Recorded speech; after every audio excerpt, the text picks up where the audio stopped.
this set up for him? Yeah. Says he's part Samoan. So hey, buddy. We had to do this because it keeps him from kicking holes. This is 41-year-old Jeffery Scanlan. What he did is so disturbing you can't even imagine. This man trapped his own son, a child with autism, in a cage inside his house. Hello? Henderson! Henderson! We're working on the gate right now, sweetheart. Gate open soon? Yes? Yes! Would that make you happy? Yes! When did you have this installed then? A few years ago. Probably 6 years ago. Oh wow, okay. For 6 years, Scanlan and his wife Misty constructed a life around a terrible secret.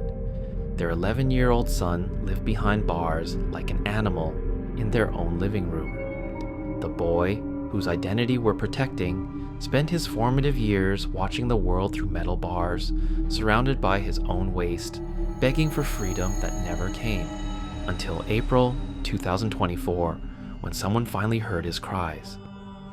When police entered the Scanlan home that day, they weren't prepared for what they found. Jeffery Scanlan didn't even try to hide it. That's how normalized this abuse had become in his mind. Sorry to wake you up, bud. What time did you go to bed? About 2, 3. This morning? Yeah.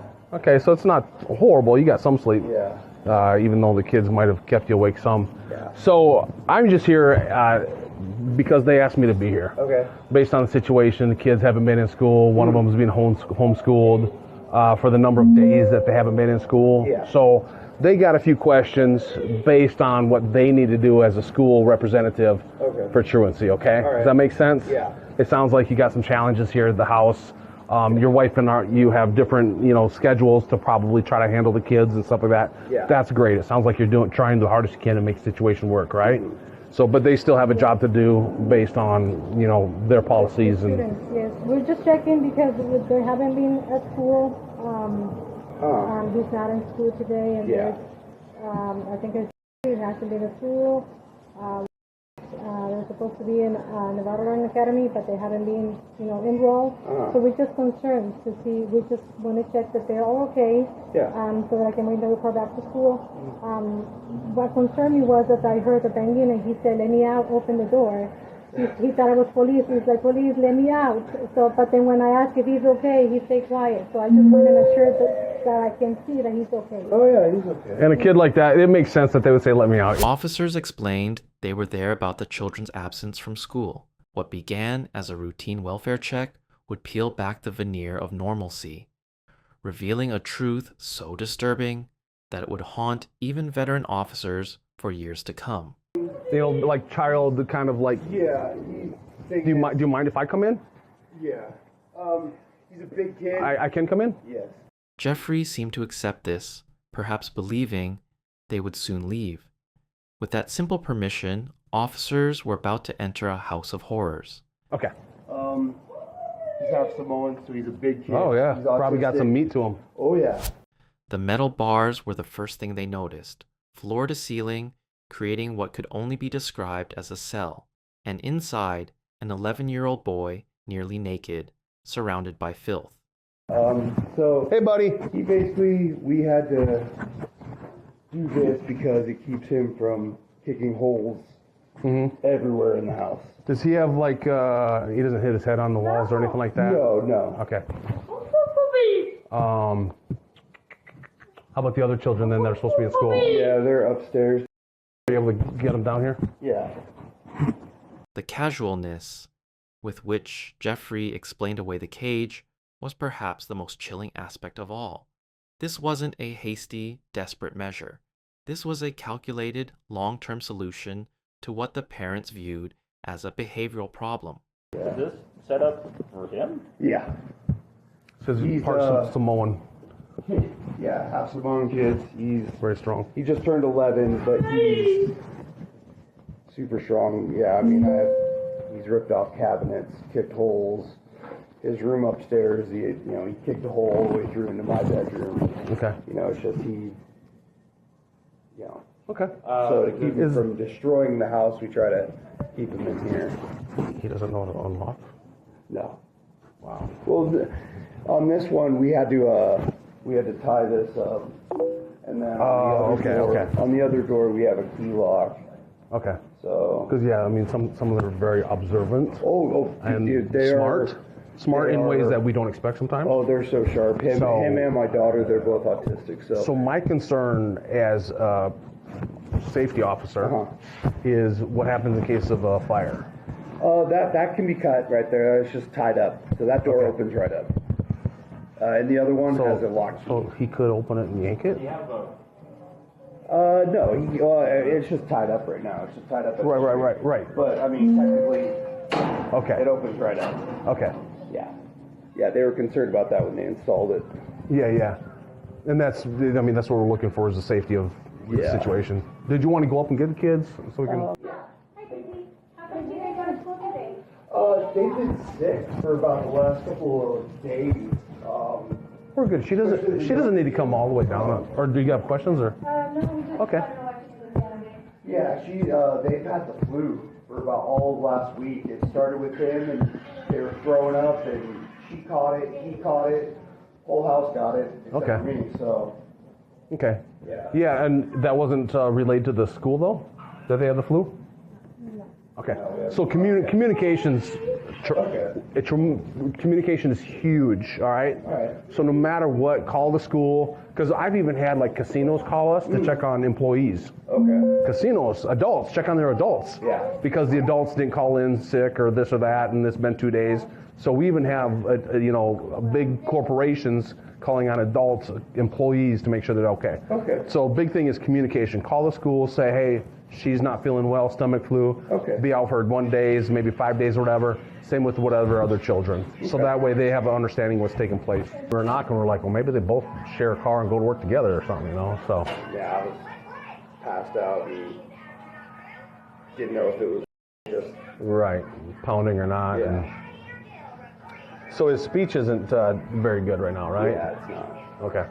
When he was first born, he didn't actually start talking until he was about 4 or 5 years old. Okay. We thought he was just going to be nonverbal for his whole life. Yeah. But, he's been going to school, and basically all his verbal skills are basically just what he wants and then what he copies and hears off of the phone. Yeah.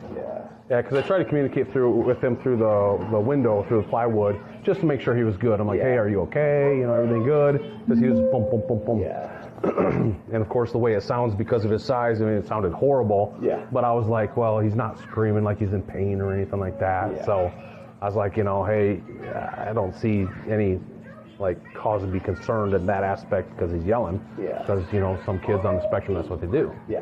I was just like, as long as he's, if he's using his head like some of them do, as long as he has a helmet or something like that, But he loves using his feet to kick. Doesn't look like he's got any injuries or anything like that, so that's good. Yeah, we've had to, all this plywood we've had to put up just so he doesn't break windows. Yeah, I noticed the one window was broke. Yeah. That made sense when I seen it. I'm like, So the situation is we're gonna need somebody out en route here. So we got our SVU on the way. Their most autistic child, whose name is basically caged into the downstairs living area. And when I say caged, he's naked. There's feces around. It's extremely messy in the area, and windows are boarded up. So when our SVU gets here, I don't know what children may need to go with you guys, but this is extremely autistic, very strong young boy, because he tears apart the house. He's teared cupboards off the wall and stuff like that. He's just strong and very destructive as a child, with his level of autism. I'm surprised he doesn't have a helmet on, so he's not banging his head against things. But he was pounding on the plywood that's over top of the windows, and it was, you could hear it from the street. Just thuds, thuds, thuds, thuds. But when I was trying to ask him his name and stuff, he couldn't. He's not cognitively able to answer questions. So with that, he's been out of school for a while, I guess, and I could understand why in a sense. You'd almost have to have a specialist come into the house and meet with him. They've been sick though too. It looks, I don't see that, it doesn't appear that the kids look sick right now, but there was some sickness going around last week, like throwing up, flu kind of stuff. All 4 children are in the home, so all the walls are open, but across the main entrance into the room that he's in, it's like a metal fencing that goes from the floor to the ceiling, like a bar, metal black bars that you would see probably like as a fence to go into the backyard or something like that. I mean, it's not, shabby looking. It looks like they had it installed semi-professionally or something. I mean, it's put in there well. It's just it's a cage. I didn't see a bed. I see like a couch kind of thing. So he's probably sleeping on the couch. Well, without going in there and testing it, it looks like there's some on the walls and possibly on the floor. It doesn't look like he has direct access to a restroom. We haven't gone into the caged area. SVU, when they get out here, I'm sure they're going to go through that whole thing. You, Misty? Yes. Hey, so we got called here. My name is Officer Bovey. We got called here because the Clark County School District truancy officers were tasked to come out here to try to make contact, make sure the kids are okay. All right? So that's why we came out here, was to assist them. Based on them not making contact, they could hear some screaming from the inside. So that's where we went ahead and they called us to assist and try to figure out what the situation was, okay? So we came here and their job was to make sure that the kids were okay because they haven't been in school, right? And nobody's been calling the school to give the updates. So they weren't aware that the children were sick. So your husband, we're talking to him right now, he informed us that they were sick and that was one reason why they were out of school. But there was also concerns based on we heard the yelling from the inside, the pounding on the inside. What's the real situation? Does that make sense? So that brought up. Yeah, we see that. We understand that, and we know that's a challenge. So based on that, going in there, talking, your husband was asleep, so it was hard to get him up. He finally came to the door, so we were talking to him, trying to understand the whole situation of everything. Does that make sense? So based on that, we're here now. We're going to be sticking around for a little bit. We got a few more questions to ask and go from there. Does that make sense? Did you leave work early? All right, well, thanks for coming out early. You have some questions, sir? What we're doing is, just so you know, and I was letting your husband know, the school, the truancy, whatever that is, that's a concern of ours, right? And then obviously the condition of the house, you come in, you see kids, cage, kids, things everywhere, right? It's a concern of ours. So right now what we're waiting for, one of our detectives will come down, we'll talk to you guys, make sure that everything's good. If everything's good, then we're going to get out of your hair, and then we'll go from there, okay? But obviously when we open a door and you see a cage and a kid and things everywhere in disarray, it concerns us. So that's what we're going to figure out. That way you're not like, hey, what are they doing? We're here, we're waiting on the detective. They'll talk to you. We'll do an interview. As soon as the interview's done, we'll figure out where we go from there. Does that make sense? Hey, real quick, no weapons in your purse or in the house or anything like that? Where are they at? They're put away. Put away where? There might be some in In the garage? They're not upstairs or anything? we have some upstairs. Were they in the master bedroom? Okay. So the boys share these rooms up here, right? All right, they don't have access to that right now? Okay. Are they in a safe or are they in something that they can't get access to? They're in our room. We always It's in your room? Okay. Your room's locked? All right. Let's stay out of your room for now until the detectives get here and we'll go from there. I'm going to let Callahan know not to let everybody go through.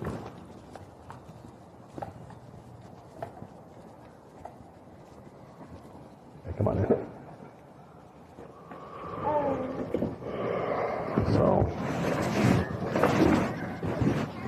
sorry, it's a little warm up there. Now that your wife's here and stuff like that, there's going to be a little bit more movement. Just want to make sure there wasn't any weapons. She mentioned about some shotguns upstairs, so we just asked that nobody go upstairs into the bedroom. Okay. So, yeah, the double doors, we don't want anybody to go up there. There's some shotguns that aren't necessarily, they're not the gun safe, right? They're just secured up there. So that way, it's just a safety thing that we have to go through. So, I understand. yeah. When did you have this installed then? A few years ago. Probably 6 years ago. Oh wow, okay. So he was strong at a young age. Oh yeah. Yeah. Oh yeah. Please, buddy. For 6 long years, an 11-year-old boy with autism had been living in a prison built by those who should have protected him most. His world reduced to a makeshift cell where the concepts of freedom and dignity existed only in dreams. It's just part of his stimming. He just. Oh yeah, yeah. You know. That's yeah, I get it. So we actually have, you know, the good thing about this is we can start a conversation and stuff. We have a team right now. They're called Crisis Response Team, and their main goal is to help people like this in this situation, having these challenges and things like that, no matter what the age is, because they're, you know, from kids all the way up to you know, 80-year-olds, you know. So when we and they also help with like suicidal people as well, but they come and help and provide resources, try to help out, find a program, a plan, you know, things that can help out the family, because it's, I know he's grown up with it, you've grown up with him and stuff in this realm, but sometimes you get stuck in the same patterns and don't realize, you know, all of a sudden 2 years later there's more resources out there, but you haven't looked for resources for 2 years. Does that make sense? Yeah. So there might be more resources out there that you're not even aware of. Okay. You know, I know sometimes the schools are very good at helping with resources as well, but, you know, they have their protocols or people they work with, and we're kind of independent in a sense that our team, it's a newer team, so it's probably why you haven't heard of it, but they're newer at dealing with these situations, or not with these situations, dealing with helping people. So, but they're able, because they're new, they're grabbing all this information everywhere they can come from. And one of the main officers has an adult child that's on the spectrum, and so he knows exactly what it's like, you know, between the different triggers and things like that, and they might grow out of a trigger and develop another trigger, you know. So they're a really good team that understand the situation and could help you with additional tools. Okay, that makes sense. Hey, the bubble guppies? Oh, the gate open. You beautiful voice. I love to hear you talk. Can you tell me something else? The gate open soon? Yes? Would that make you happy? Oh, I can't wait to make you happy, buddy. Gate open! Hello? Gate open! I know you want the gate open, baby. We're working on that right now, okay? A child kept like an animal. A makeshift cage constructed in the living room. Windows boarded shut. And everywhere, the unmistakable evidence of profound neglect. We're working on the gate right now, sweetheart. Hey, can we talk about the words you know? Yeah, the words you know. You like the gate open? Why, do you like the gate open? Yes! Oh. Do you like to be back here? Go back here. Here, in this room. Do you like this room? Lordy. Hey, buddy. Do you like this room? Or do you... Out? Yeah. You want the gate open?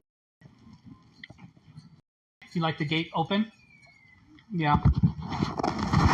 Soon. See you real soon. So guess what? Guess what? Soon, gate open. Yeah, soon, gate open.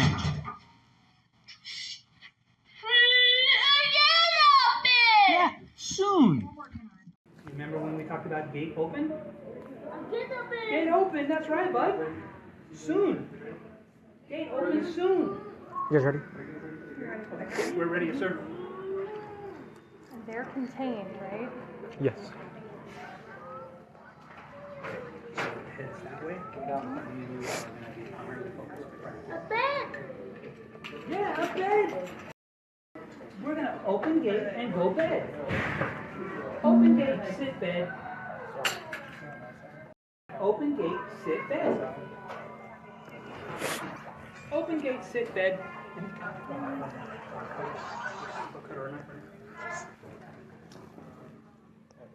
Here. Level is low. We'll just wait. Hold on, just wait 1 second. Yeah, yeah.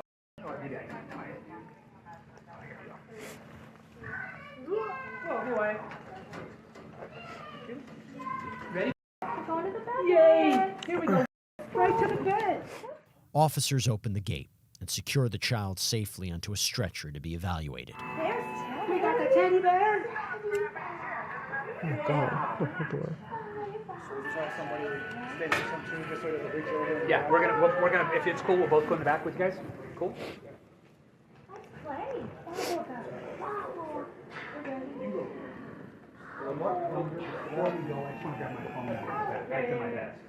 Jeffery and Misty Scanlan were initially charged with felony child abuse and neglect after authorities found their 11-year-old autistic son locked inside a filthy makeshift metal cage.